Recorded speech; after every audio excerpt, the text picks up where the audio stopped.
Masih Anda simak Halo Kota Batik dari FM 91,2 Radio Kota Batik News Interaktif Solutif. Dan masih Anda simak juga Serbuk ya, Senin Berbuku dari sini di hari Kunci 7 FM 91,2 Radio Kota Batik pastinya ya. Oke, terima kasih yang sudah bergabung di 0855420912 ya. Saya sapa terlebih dulu, ada Tobi Uchiha ya. Selamat malam di Kedung Uni ya. Alhamdulillah kebenaran selalu menang. Amin. Satria di Kajen ya. Mau ikut absen aja ya sama request lagu. Oke, Jafar Kali Lembu juga ya. Banyak banget yang disalamin. Apa sih Comal juga. Nah ini dia. Assalamualaikum Mas Ribut. Waalaikumsalam. Mungkin sebagian orang pernah mengalami kejadian yang tak masuk akal. Saya pernah seakan-akan pernah hidup sebelum kehidupan saya kali ini. Entah benar atau tidak, bahkan pernah mengalami seakan sudah mati. Wow, wow, wow, wow, wow. Dan hidup lagi tapi sudah bisa mengingat hal-hal baru. Hingga saat ini saya masih belum mengerti apakah benar saya pernah hidup sebelum kehidupan ini. Yang masih kuyakini, aku masih ingat kecelakaan yang menyebabkan saya seakan pindah ke dimensi lain. Oh, dan sudah berbeda. Oke. Ya, tapi pernah nggak kepikiran? Mimpi pun sebenarnya sesuatu yang susah banget loh di logika. Coba ya, coba ya, coba nih diingat-ingat. Kita di dalam mimpi itu bisa melihat diri kita seutuhnya nggak? Ya kan? Terus kalau begitu siapa diri kita sebenarnya? Ya. Aneh kan? Itu mimpi loh ya. Di mimpi kita itu kita kita itu berada di dalam mimpi itu ya kan, tercitrakan, tergambarkan ada kita di situ sedang lari ketakutan, dan perasaan yang sama juga dirasakan oleh kita sebagai penonton yang menonton diri kita itu di alam mimpi. Ya enggak? Itu. Itu aja udah aneh kan? Nah, makanya. Oke. Dinayati juga ikutan gabung. Aku hadir dan nyimak aja ya. Iya, selamat bertugas. Selamat bertugas kembali. Iya. Ya, aku kadang mimpi bisa melihat diri sendiri sedang berinteraksi, tapi kayak aneh juga ya. Kira-kira apa ya? Nah, itu dia yang menjadi pertanyaan, siapa sebenarnya diri kita? Di dalam mimpi. Itu bisa dijelaskan nggak ya dalam fisika? Matriks ilahi ya. Oke. Ada lagi Pak Wahyu Adi di Setono. Wahyu Adi di Setono. Bener nggak nih? Saya ingin melaporkan bahwa listrik di wilayah Setono baru baru saja padam. Maksudnya Setono baru saja padam gitu ya maksudnya ya. Tolong sampaikan ke pihak terkait untuk segera mengatasi. Oke, terima kasih. Bisa segera kami ini ya tindak lanjuti. Adi di Karanganyar, kawasan Kolombia cuaca cerah, gerah. Iya sama. Ma Dewi dong, cinta itu buta. Wah, oke deh nanti. Oh, udah nyala lagi di Setono. Wah, bagus lah. Alhamdulillah ya. Jadi bisa melanjutkan aktivitas lagi. Oke, sama-sama Pak Wahyu Adi di Setono. Oke. Oke. Nah, ya kan, mimpi itu aneh, aneh. Kita nggak bisa pakai nalar pun nggak bisa, ya kan? Makanya, siapa sih diri kita sebenarnya kalau di dalam mimpi? Jangan-jangan itu diri kita yang sesungguhnya. Nah, itu ya. Oke, sambil pada request lagu ya, sambil nunggu lagunya diputar, saya hadirkan lagi nih buku ini, Greg Braden, The Divine Matrix. Kita sudah memasuki bab ketiga. Bab ketiga ini dalam buku ini masuk ke dalam bagian 2. Bagian 2 itu jembatan antara imajinasi dan realitas cara kerja matriks ilahi. Nah, bab ketiga diberi judul oleh Greg Braden, apakah kita pengamat pasif atau pencipta yang berkuasa? Nah, ini pertanyaannya menohok banget nih. Terus di bab ketiga ini Greg Braden mencoba mengutip dari dua pernyataan John Miller seorang fisikawan, dan Neville, seorang visioner dan mistikus cinta kali ya. Oke deh, bukan itu ya. Baik, John Wheeler mengatakan, kenapa semesta sebesar ini? Karena kita berada di sini. Iya juga ya. Coba kalau kita di tempat yang lain, benar juga sih. Iya ya, dipikir-pikir ada benarnya juga. Terus Neville berkata, imajinasi menciptakan realitas. Manusia adalah seluruh imajinasi. Apa maksudnya ya? Baik, kita langsung saja ke isi dari bab ketiga ini. Pada tahun 1854, Chief Seattle, pemimpin suku Suquamish, memperingatkan para legislator di Washington DC betapa kerusakan alam di Amerika Utara memiliki dampak yang akan menjangkau melebihi masa kini dan mengancam kelangsungan hidup generasi masa depan. Dengan kebijaksanaan mendalam yang sama relevannya hari ini dengan pertengahan abad ke-19, Chief Seattle menyatakan manusia tidak merajut jaring-jaring kehidupan. Ia hanyalah seuntai tali di dalamnya. Apapun yang ia lakukan pada jaring itu, niscaya juga memengaruhi dirinya sendiri. Iya, analoginya begitu ya. Nah, kesamaan antara uraian Chief Seattle tentang posisi kita di jaring-jaring kehidupan dan hubungan kita dengan dan di dalam matriks ilahi tidak bisa diragukan lagi. Sebagai bagian dari semua yang kita lakukan dan kita saksikan, kita adalah partisipan dalam percakapan yang sedang berlangsung. Sebuah dialog kuantum dengan diri sendiri dan juga dengan dunia kita. Dalam pertukaran kosmik ini, emosi, doa, dan keyakinan kita senantiasa mempresentasikan bahasa kita pada semesta. Dan segala sesuatu, mulai dari kebugaran tubuh sampai perdamaian dunia, adalah jawaban yang diberikan oleh semesta pada kita. Lalu apa yang dimaksud dengan berpartisipasi dalam semesta?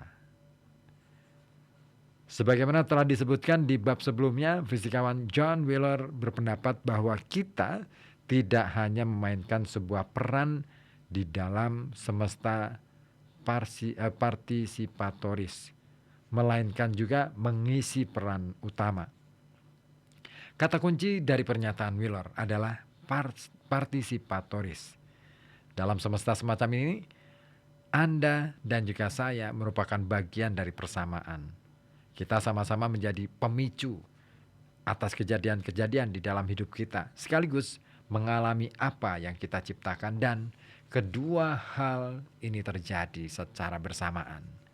Kita adalah bagian dari semesta yang merupakan sebuah karya yang sedang berproses. Dalam penciptaan yang terus berlangsung ini, kita adalah kepingan-kepingan kecil semesta yang melihat dan membangun dirinya sendiri. Pandangan Wheeler membuka pintu menuju sebuah kemungkinan yang radikal.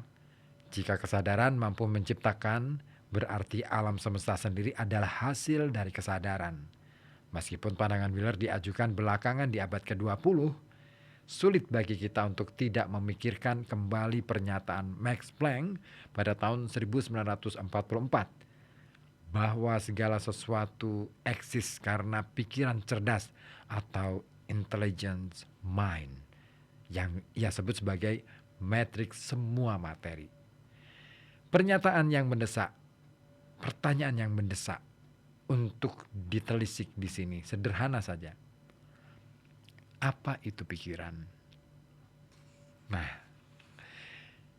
di dalam semesta partisipatoris, tindakan memfokuskan diri pada kesadaran atau saat kita melihat ke suatu tempat dan menelitinya merupakan tindakan penciptaan di dalam dan melalui dirinya sendiri.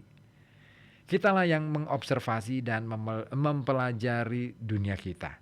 Kita berada di dalam pikiran atau setidaknya bagian dari pikiran yang lebih luhur, sebagaimana yang dideskripsikan Planck. Kemanapun kita melihat, kesadaran kita menciptakan sesuatu bagi kita untuk kita lihat. Nah, kita memasuki kunci kelima dari buku ini, yaitu seni memfokuskan kesadaran adalah tindakan penciptaan. Kesadaran mampu mencipta. Dalam pencarian kita menemukan partikel terkecil dari materi dan penyelidikan kita untuk memastikan ujung semesta. Kita mungkin tidak akan pernah menemukannya. Tak peduli seberapa dalam kita mengintip ke dunia kuantum atau seberapa jauh kita menjelajahi ruang angkasa, tindakan kita mencari dengan penuh harapan akan adanya sesuatu mungkin justru menjadi kekuatan yang menciptakan sesuatu bagi kita untuk dilihat. Nah, ini menarik. Kalimat ini saya garis bawahi di buku ini. Tindakan kita mencari dengan penuh harapan akan adanya sesuatu mungkin justru menjadi kekuatan yang menciptakan sesuatu bagi kita untuk dilihat. Artinya begini, bahwa kita nggak boleh berhenti untuk berharap. Artinya harapan adalah modal besar di dalam setiap tindakan kita. Nah, harapan itu energi, yang memberikan energi gitu kan. Makanya untuk menemukan sesuatu dengan sepenuh harapan, sebenarnya upaya pencarian itu sebenarnya kita dalam upaya mencari itu sebenarnya kita sedang menciptakan. Apa sih? Yang pertama adalah menciptakan realitas, menciptakan keadaan, menciptakan energi itu sendiri ya, gerak energi dan menciptakan peristiwa dalam kehidupan kita. Makanya penting ya kalau kita coba telisik saya sedikit agak ke religi nih. Tuhan dalam agama Islam ya, Allah itu menghendaki ya, memberikan perintah kepada manusia itu untuk berusaha. Urusan hasil itu urusan dia gitu kan. Saya mau ngasih apa enggak itu urusanku gitu. Artinya apa? Ciptakan sesuatu, gerak, ciptakan dinamika dalam kehidupan kita. Dengan gerak, dengan melakukan sesuatu. Bukan menunggu, bukan mengharap tanpa melakukan apa-apa, tetapi lakukan sesuatu. Walaupun mungkin saat ini kondisi kita terbatas, ada hal-hal yang membatasi kita, tetapi di dalam keterbatasan itu sebenarnya kita bisa banyak belajar tentang artinya bagaimana menghidupkan kehidupan.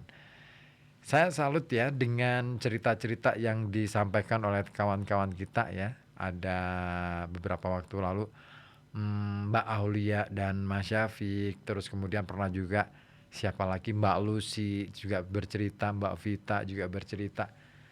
Mereka ini adalah orang-orang yang diistimewakan loh, karena punya keterbatasan, punya kebutuhan khusus yang saya kira itu anugerah loh. Tidak semua orang siap untuk diberikan yang seperti itu. Dan dengan keterbatasan itu, beliau-beliau ini ya, saya sebut beliau-beliau karena saya sangat menghormati mereka-mereka ini. Mereka mampu untuk melakukan sesuatu yang di luar jangkauan pikiran orang yang katakanlah secara indrawinya lengkap gitu ya. Tapi mereka mampu. Gila kan? Keren kan? Makanya jangan remehin segala sesuatu. Orang-orang yang mungkin saat ini berada di dunia ini ya, dengan segala keterbatasan. Itu adalah pelajaran bagi kita ya. Pelajaran penting, pelajaran berharga. Belajar dari mereka. Kenapa mereka bisa melakukan seperti itu? Why? Kok bisa sampai? Ya kan? Nah, kita yang mungkin dalam kondisi yang seperti sewajarnya orang pada umumnya belum tentu mampu. Nah, itu dia. Itulah energi. Nah, saya lanjutkan lagi. Apa konsekuensi logis dari sesuatu yang partisipatoris? Jika kesadaran benar-benar bisa mencipta, seberapa besar kekuatan yang sebenarnya kita punya untuk mengubah dunia? Jawabannya bisa mengejutkan Anda. Visioner abad ke-20 dari Barbados yang hanya dikenal dengan nama Neville sepertinya mendeskripsikan dengan paling tepat perihal kemampuan kita untuk mewujudkan mimpi dan imajinasi ke dalam kenyataan. Melalui beberapa buku dan ceramahnya, dengan kata-kata yang sederhana dan lugas, ia menguraikan rahasia besar tentang cara mengendalikan beragam kemungkinan di dalam matriks ilahi. Menurutnya, segala sesuatu yang kita alami, semua yang terjadi pada kita atau yang kita lakukan merupakan produk dari kesadaran, tak ada yang lain. Ia percaya bahwa kemampuan kita menerapkan pemahaman ini melalui kekuatan imajinasi menjadi satu-satunya penghubung antara kita dan keajaiban di dalam kehidupan. Sebagaimana matriks ilahi menyediakan wadah untuk alam semesta, Neville mengatakan bahwa mustahil sesuatu terjadi di luar wadah kesadaran ini. Betapa mudah untuk berpikir sebaliknya. Segera setelah aksi teroris 11 September di New York dan Washington DC, pertanyaan yang muncul di benak semua orang adalah mengapa mereka melakukan hal ini kepada kami dan apa yang telah kami lakukan kepada mereka. Kita berada pada periode sejarah ketika sangat mudah untuk memaknai dunia lewat istilah mereka dan kami. Dan berandai-andai seberapa buruk hal yang bisa terjadi pada orang-orang baik. Jika kenyataannya terdapat medan energi tunggal yang menghubungkan semua yang ada di dunia kita, dan jika matriks ilahi bekerja sebagaimana yang ditunjukkan bukti-buktinya dalam eksperimen-eksperimen, berarti tidak ada lagi istilah mereka dan kami. Yang ada hanya kita. Nah, mulai dari para pemimpin negara yang terhadap mereka, kita dididik untuk takut dan membenci. Hingga orang-orang di negara lain yang menyentuh hati dan mengundang cinta kita, kita semua terkoneksi melalui cara yang bisa jadi merupakan cara paling intim yang bisa dibayangkan melalui medan kesadaran sebagai inkubator bagi realitas kita. Bersama-sama kita menciptakan kebahagiaan atau penderitaan, perdamaian atau peperangan. Ini bisa menjadi implikasi paling sulit dari apa yang diperlihatkan sains kepada kita. Dan hal ini bisa juga menjadi sumber penyembuhan dan pertahanan hidup terbesar kita. Karya Neville mengingatkan kita bahwa kesalahan terbesar dalam pandangan kita adalah kita melihat alasan eksternal di balik pasang surut kehidupan.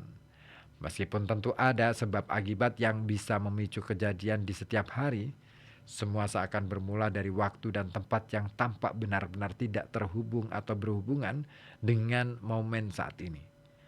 Neville menguraikan pokok materi terbesar dari hubungan kita dengan dunia di sekitar kita. Katanya, delusi utama manusia adalah keyakinan bahwa ada sebab-sebab lain di luar kesadaran manusia itu sendiri. Nah ini dia. Ini yang paling sering nih dilakukan. Nah, saya lanjutkan dulu ya. Nanti kita bahas delusi manusia itu ya. Nah, apa sebenarnya maksudnya? Ini pertanyaan praktis yang umumnya muncul ketika kita berbicara tentang kehidupan di alam semesta partisipatoris. Ketika menyelidiki seberapa besar sebenarnya kekuatan yang kita miliki untuk mewujudkan perubahan di kehidupan dan dunia kita. Jawabannya sederhana. Ini dia, kita masuk ke kunci yang ke-6. Tapi sebelum itu, saya mau bahas dulu nih yang aku garis bawahi. Delusi utama manusia adalah keyakinan bahwa ada sebab-sebab lain di luar kesadaran manusia itu sendiri. Nah, paling sederhana begini. Kalau kita itu kenapa-kenapa ya, tubuh kita tuh sakit ya, atau apa deh ya. Yang paling gampang itu ya, tubuh kita itu sakit. ada 2 kemungkinan yang kemudian kita itu pikirkan bahwa penyakit ini karena bakteri, penyakit ini karena faktor luar. Katakanlah misalkan batuk, oh cuaca lagi nggak enak nih, oh karena udara panas, oh karena debu dan lain sebagainya. Sebenarnya tubuh di dalam tubuh manusia sakit itu sebenarnya apa ya istilahnya, respon terhadap kondisi lingkungan. Iya, artinya apa? Kalau itu respon berarti ya kan ada koneksi kan. Kalau tubuh kita tuh sakit, berarti lingkungan kita apa coba? Sakit, gitu. Sesederhana itu ya. Tapi untuk membuat manusia itu menyadari itu, kadang-kala memang perlu ya. Ini sistem sistem kalau di dalam bukunya Greg Braden, ini ekosistemnya energi itu luar biasa ya. Jadi untuk menyampaikan pesan bahwa lingkungan kita itu sakit ya, dikirimlah misalnya virus atau misalnya penyebaran virusnya bisa melalui udara, bisa melalui gigitan nyamuk dan lain sebagainya. Pada dasarnya itu. Nah, artinya semua tidak ada ruang kosong di alam semesta ini, semua terkoneksi. Nah, oke, saya sapa dulu deh Pak Agus Soro yang sudah gabung. Mas Ribet semangat, sehat-sehat semangat ya. Oke, Karangjowo Monitor Senin berbuku. Terima kasih. Mas Tio Yudhistira di Magelang. Hai, apa kabar Magelang? Ya, semoga aja sehat dan Pak Abbas gabung juga nih. Nah, itu tadi sedikit penjelasan mengenai ulasan buku tadi ya. Kita akan memasuki kunci ke-6, tapi dari buku The Matrix, The Divine Matrix karyanya Greg Braden. Tapi sebelumnya kayaknya harus saya hadirkan dulu nih lagu yang sudah diminta pada ngantri nih.